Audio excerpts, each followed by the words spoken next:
Hello, first time coders.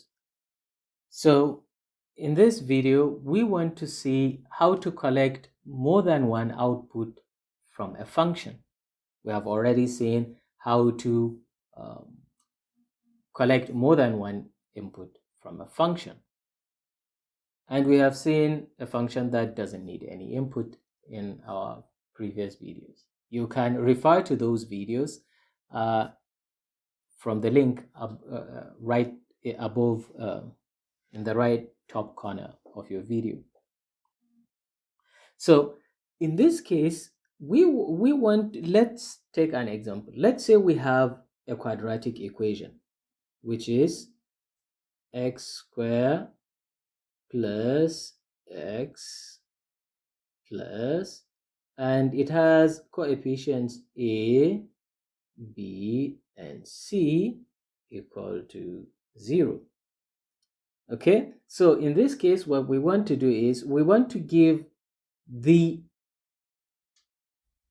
function, the three inputs, which are what we have here. So we have A, we have B, we have C.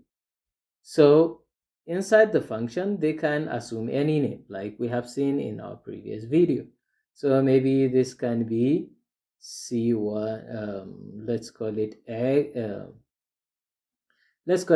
PQR, P, Q, and R. Okay, and if we do the calculation, we will have solution 1 and solution 2, because a quadratic equation has two solutions, okay, based on the number of power 2. So when these outputs go out, they go back to our main function, and let's call it x1 and x2.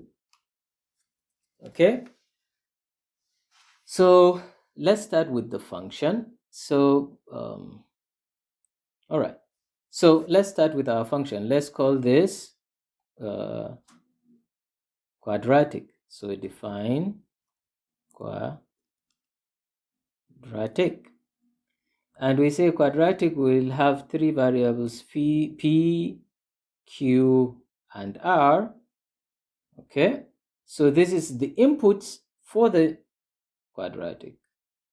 So but how does it do the processing? So we have finished with the input part. Let's see how we can do the processing. Let's create an equation.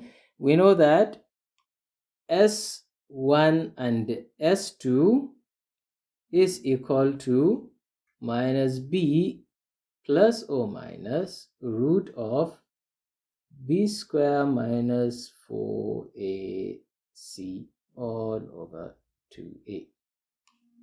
Okay, so we will take this and we will use it in our equation. So whatever is in the left hand side is our output, and we need this 3 as our input. And if you remember, we said A is the same as P, B is the same as Q, so we'll replace B with Q, and R is the same as C inside our function.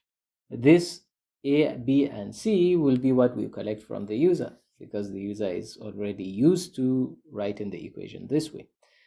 All right, so let's go back and quickly do that. So we know that let's do the square root first. Let's do the determinant, this part. Let's do this part first and call it D. So we can come back here and say, all right, D is equal to, and then we can say square root of B is the same as Q. So Q square minus, so we have 4 times A times C. It will do without the brackets, but it's good to get used to using the brackets to force the computer to process what you want first, and then continue with the next solution, and so on and so forth. So we have this, but we don't have square root, so we have to import square root from math. So from math, we want to import square root. Okay, so then what else do we need? Now we can use this d to get s1 is equal to b minus b,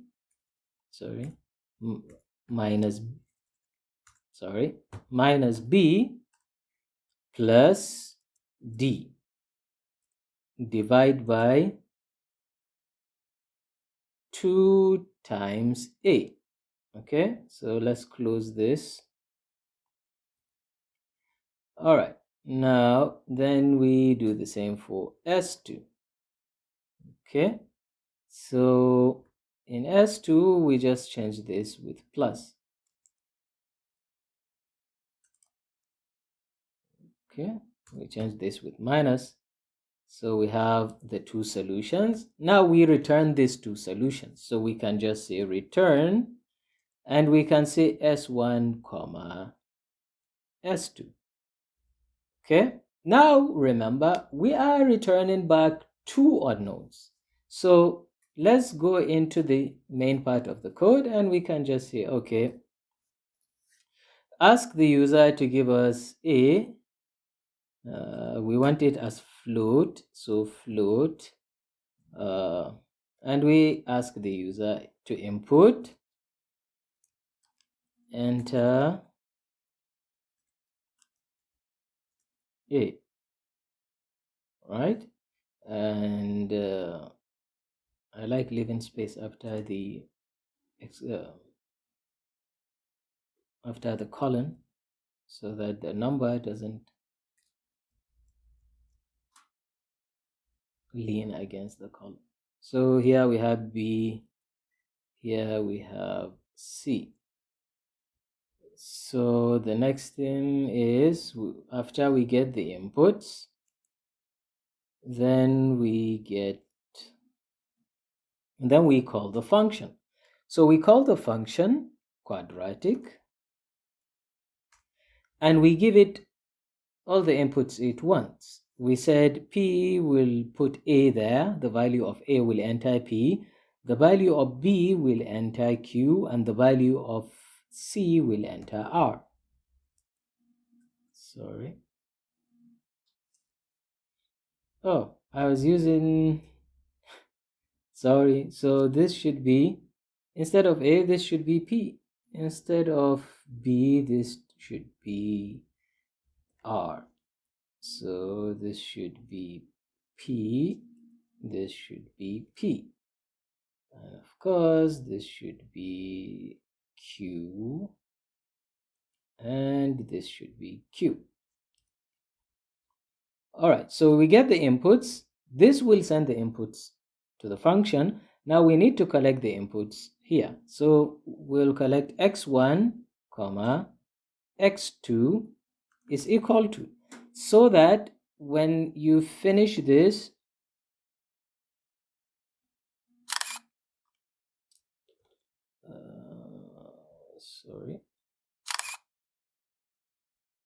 so that when we finish this, it will look like this. So this is our function. It has 3 inputs. So the first input is A, which is this one. The second input is B, which is this one. The third input is C, which is this one. And then when it finished solving the problem, here, S1 will enter X1 and S2 will enter X2. Okay, so let's put arrows so that we don't confuse some people like me. Okay, so let's go back. All right, now we can just print the solutions.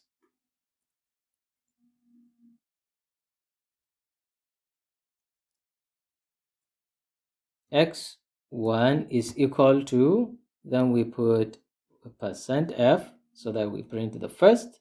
Then X2 is equal to %F so that we print the second. Because now I'm going to print two outputs. So I will say X1 comma X2. So this first one will go with this.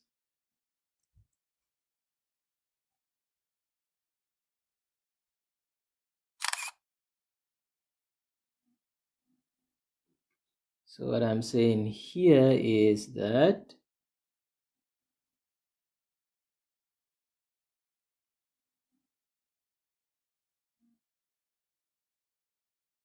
okay. So what I'm saying here is that this X1 will be printed by the first %F and the X2 will be printed by the second %F. So don't make the mistake of separating your messages with commas. Just write the message first and then follow it with the list of variables, separate them by this %sign. Okay? All right. So let's go back. Now we can run this. Let's give it a simple equation, which is 2 and 3. So we have A is 1, B is the sum of the two, right, which is 5, and C is the product, which is 6. So okay, sorry,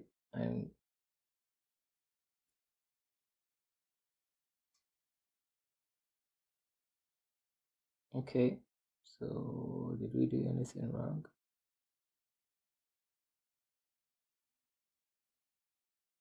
Oh my god, sorry, I have to close this brackets.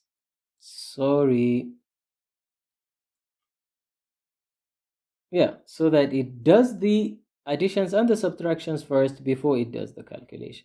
So this is an example of what you call a logical error, right? There is nothing wrong with the syntax, so we don't see error message, but the output is not what I expect. I expect 2 and 3. So always test your code with something with the right answer to see whether it's working well. So 1, we have 5 and 6, so we should get 2 and 3. Good.